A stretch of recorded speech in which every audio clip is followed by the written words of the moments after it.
questions, go up to the mics. If everyone's shy, then we'll just go to the pub. I have to make up my own questions. There we have it, gentlemen. For my question, I'd like to quote Ivan Kelly. Is Ivan in the audience? Is Ivan here? Professor of educational psychology, who's written a great deal on astrology. And what he has written is that astrology does not need to be true to work. And he's demonstrated that the actual tenets of astrology are utter nonsense, but that many people find it very helpful. And I suppose the same argument might be made for homeopathy and other quack healing disciplines. What do you think of that argument? Well, I agree. It's quite true. I wouldn't argue with it at all. We're dealing here with what we call the placebo effect. Now, it's a question of this.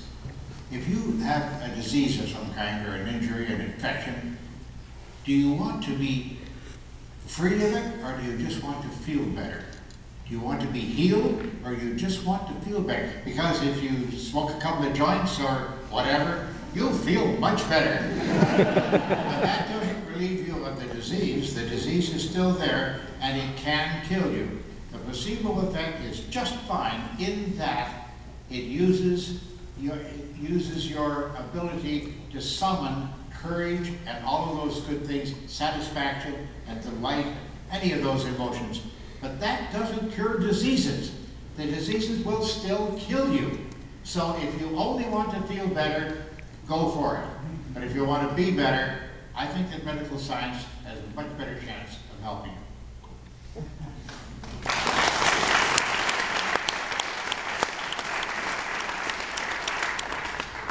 Other question? I was interested in your actual hypothesis of what exactly you're thinking, and more clarity on the matter of, are you looking for kinetic energy or supernatural energy, like actual things that do exist, or are you proving them wrong that they do exist? Or are you just looking for something like a power of a wind that can blow over a magnetic field that can move things? I'm not looking for anything except the truth, sir. People are making claims, they're taking people's money in exchange. Well, I know all that charlatans about medicines. See, that's exactly the point I'm trying to more or less clarify about the definitions of the science itself that you're trying to explain to us.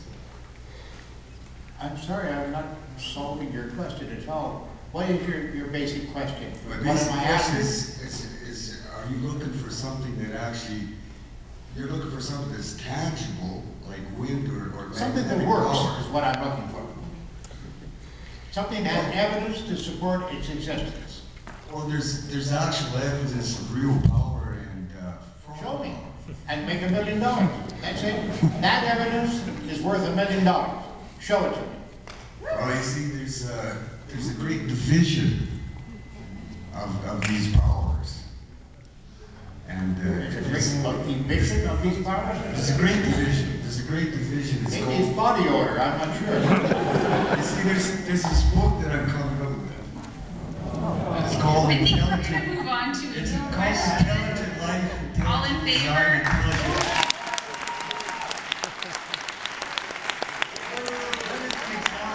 What is it exactly of real supernatural powers are you looking for?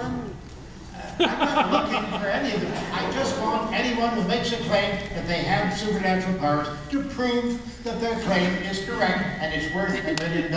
I don't care one way. If there is something there, then I got a Nobel Prize as well, so I can't lose.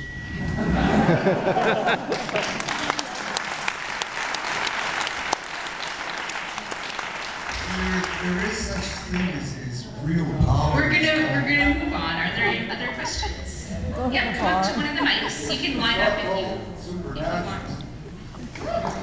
We're on supernatural phenomenon. One of my question earlier. I'm sorry, sir. I'm just We're gonna gonna move ask on my and let question. some other people talk. One of the questions that I've been asked by evangelicals, religious people, is that, well, Mike, what if you're wrong? I get that question, and you're a very intelligent man, so I just thought I'd ask you that same question. What question? I'm sorry. Well, the thing I get from evangelicals is, if I don't believe in God or whatever, Yeah. I get the question, well, what if you're wrong, Mike? The Pascal's wager question. Oh, then I go to hell.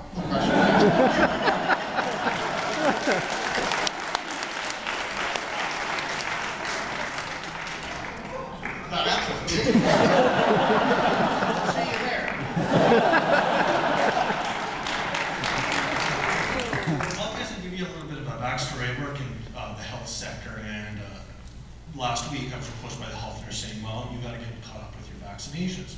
So I went home over and I think, well, that's a good thing to do, because I think it's better to get a vaccine than to negate it and suffer whatever disease I'm going to get. So I'm telling a friend of mine on the internet this story, and they responded, well, enjoy your poison. Now, and they proceeded to give me, alternate websites by labs like Mercola and Sherry Tenpenny. I just wondered if you could share some, just kind of what you think about these people and the whole anti-vaccine movement in general.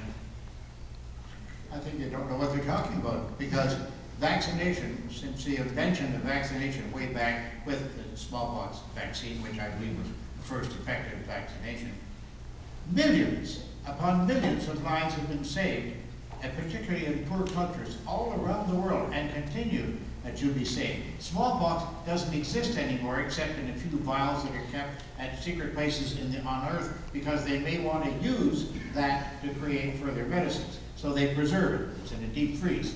But smallpox doesn't bother us anymore. We don't have to worry about that anymore. Measles, we do have to. And we're trying to get rid of that, and that can be eradicated eventually. This vaccination thing has been one of the greatest life-saving efforts of medical science, and is one of its proudest achievements. And for movie actors and for authors of trashy books to come forward and say that they know better than the medical experts, I think is shameful.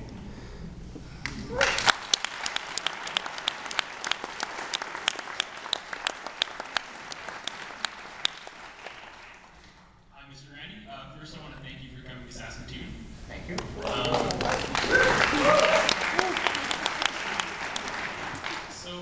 Of all of the people out there, the charlatans, as you call them, all the people that you've talked to over the years, who would you say are currently the most dangerous? Well, I certainly think the anti-vaxxers are very dangerous, but this is not something, it's not a paranormal claim. But I do think that much of the quack medicine that we handle, such things as homeopathy, we would offer the $1 million prize on homeopathy, because if homeopathy with that kind of dilution actually works, that would be supernatural. That would be a supernatural claim. So I think that medical matters, to me, are extremely important. I've gone through a lot just recently, and medical science did save me, so perhaps that biases me in one way or another. But I can tell you this, medical claims that are being made today by the quacks out there are extremely dangerous, and don't subject your children or yourselves to these before you really look into them very deeply. And we have websites that will help you do that. So please consult. Thank you.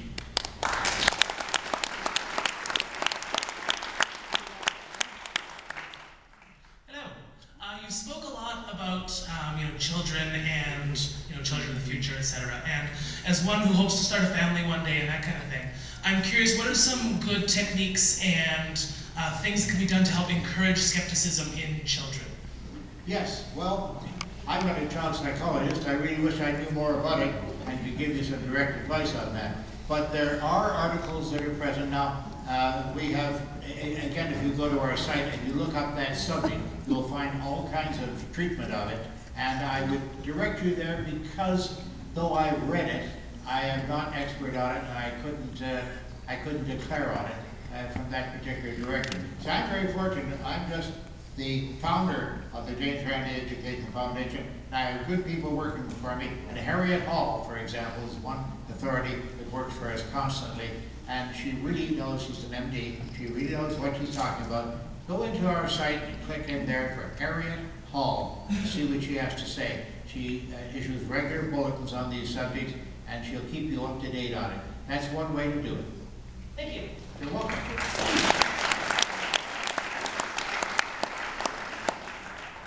Hi.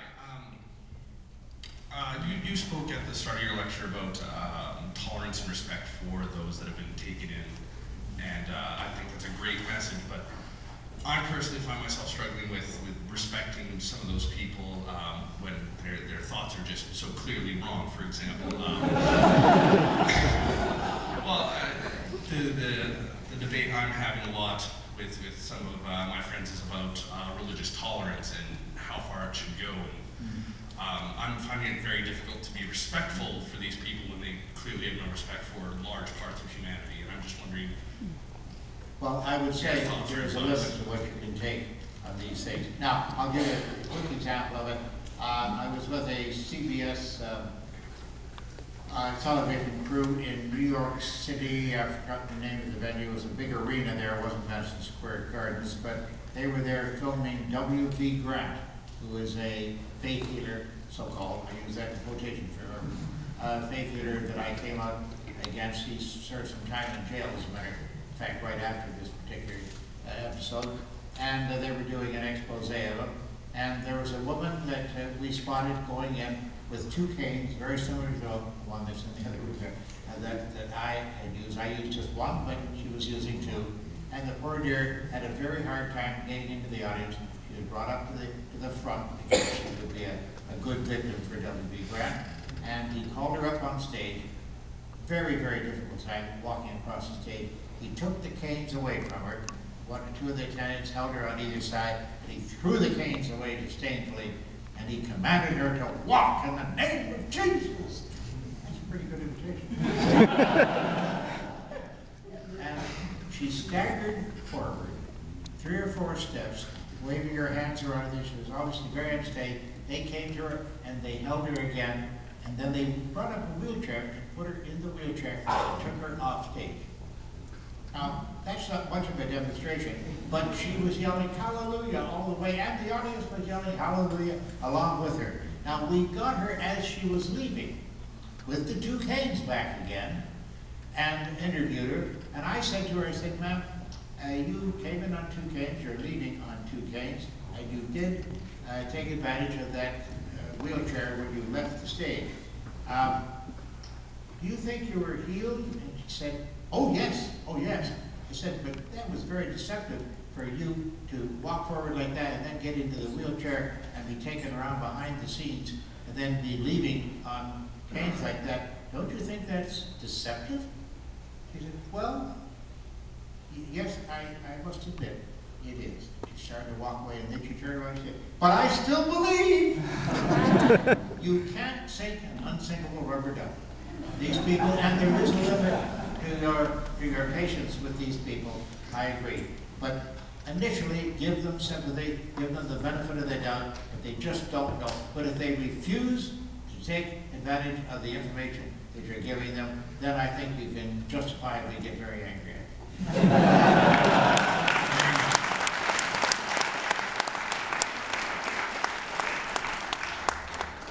Hello. How did you know what word that lady had chosen? You want to know? Yes. Tough.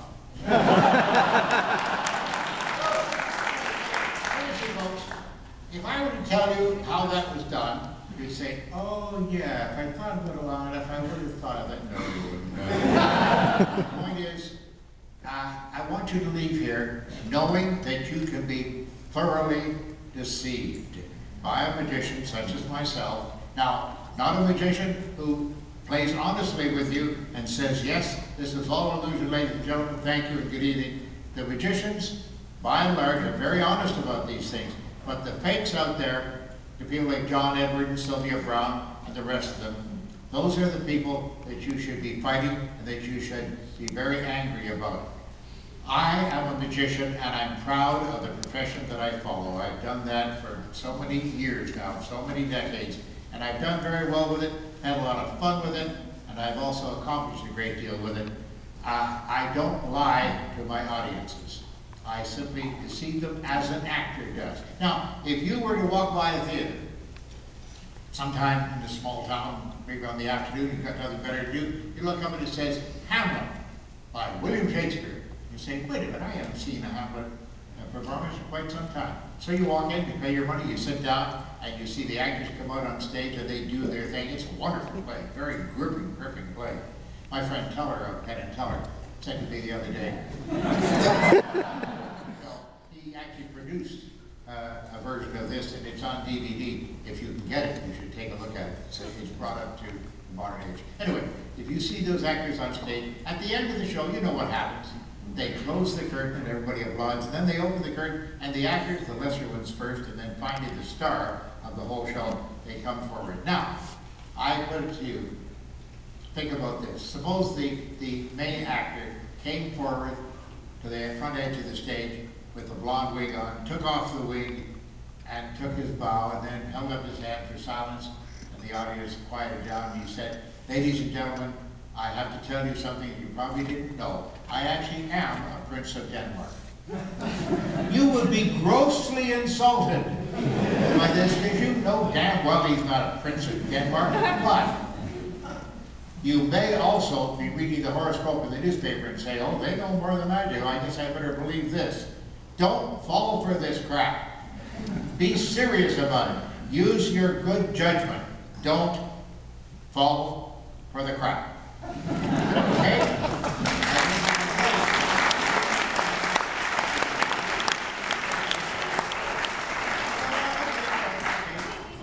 Just one quick question, Mr. Randi. Okay, I have a quick answer then. Okay. One of the things you've impressed upon the audience tonight is to walk out of here with the understanding that regardless of our education or background, we can be fooled. Right? Yes. That's exactly it. Given your experience and all the people you've met and all the places you've been, has there ever been a moment or a situation, for even the briefest moment, where you've been fooled? I wish there had been such a thing. I really seriously. I've always said to all my friends in the skeptic business, I would like some guy to come up to me and do something with bend a spoon. Yeah, sure. Do some psychic, so-called psychic trick, or apparently psychic trick, that would make you say, oh my goodness, I better think about this. But as a magician, with all those decades of experience, when I see a magician, well, I'll tell you, I sat with my friend Andrew in an audience watching a Copperfield show in Florida, about 2 years ago, I guess it was. And Andrew was sitting beside me, and we're both very knowledgeable magicians. And Copperfield came up and said, he did his wonderful, wonderful illusions. Copperfield is a consummate artist, I'm sure you'll all agree. And he did a business with a girl and wrapped up in a piece of cloth and that sort of thing. And at one moment I turned down and said, wow, like that. Because we saw the moment of truth. The rest of the audience looked at us and said, what, he didn't do it. Yes, he did. That was the moment of truth. We caught the moment of truth that the other people didn't recognize, because we know how the trick was done, see? And Andrew just looked at me and said, damn good. And then we knew that the girl wasn't any longer in the box. She was in the box up on the top of the stage at that point. We knew that. And because we know the art of magic, we were surprised at a different place in the act. So that's what we have to go through. We can't have the trick end and then say, oh, I didn't expect that, because we do expect it. And I really wish I would be blown away by some performer one of these days. So if you're a psychic, come and do it. Take the $1 million and make me really very, very astonished. Please. Thank you very much.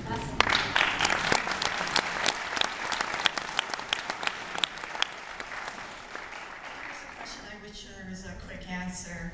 You mentioned Sylvia Browne and Deepak Chopra. Both those characters visited Saskatoon, and Centre for Inquiry Saskatchewan greeted them. We were very concerned about the message they had, pretending to talk to get dead. You can think yourself immortal, according to Deepak Chopra. So we wanted to do some public outreach, reach out to people, and tell them what was going on. And I would like your advice on how's best to do that. Of course, we're not targeting the true believers. We want the people on the fence. What we did is we had our signs out and we were handing out pamphlets. One of the ways to do it, if you can do it, if you're permitted to do it, is to get the people that she has read for, that she's given some sort of revelation to, and see if you can spot them when they come out, and get them aside, and question them in detail, you may find out that someone has spoken to them in advance. We don't know. There are many, many different methods of doing this sort of thing. But Sylvia Brown does do some advanced research on these people by having people in the audience, and all of them do. John Edward does that particularly. He gets information in advance, and then he appears to be giving the information back to them, as if he never saw them before in his life. Well, in many cases he didn't see them before, but someone else had tipped him off as to what happens. Now, in the John Edward show, quickly, for your information, I talked to two folks that dropped by the foundation a couple of years back, and they said, boy, we sure tumbled to John Edward, but it came the hard way. I asked them to tell the story.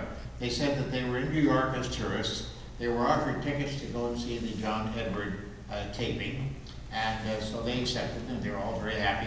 They were staying in this particular hotel, and it was in this hotel where the tickets were being given out to these people.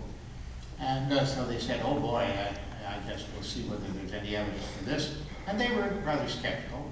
And the gentleman and the lady, they were asked to get on a bus. And the bus took them to the studio. Now they could have gone there by subway or by taxi or even by walking. It was only 6 or 8 blocks away. But they said, oh, you should go on our bus. And the bus was stuck in traffic, it was very slow. And there was a young couple going up and down the alley saying, I'm going to see John Edward too. We've never seen him before. What do you think of him? And so getting into conversation. And would you ask him really tough questions? And the gentleman thought, well, try something here. He said, yeah, I would ask what the pet name of my mother-in-law was, which was Gracie, and her name wasn't Gracie. Oh, well, that ought to get him. But if he comes up with that, that would be remarkable, wouldn't it?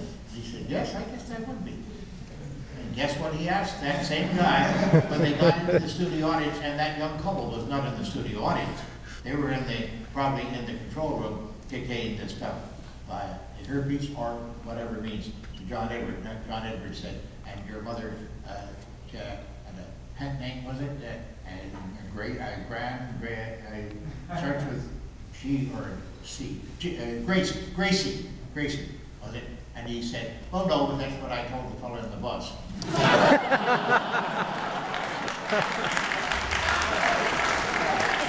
Needless to say, that didn't show up in the editor's tape. So there are methods of doing that sort of thing, but be careful. They've got some plug uglies working for them too. And Sylvia Brown is pretty merciless when it comes to that. Or she may come over and poke you with her fingernails. Thank you so much. Thank you. Thank you. And ladies and gentlemen, I will say good night after saying once more, I am very grateful to have been asked here to this fine city where I had never been before, but I will remember it very fondly, and I will certainly make every effort in perhaps a year or so when I'm doing another tour of Canada to come back here and do it all over again. Thank you so much.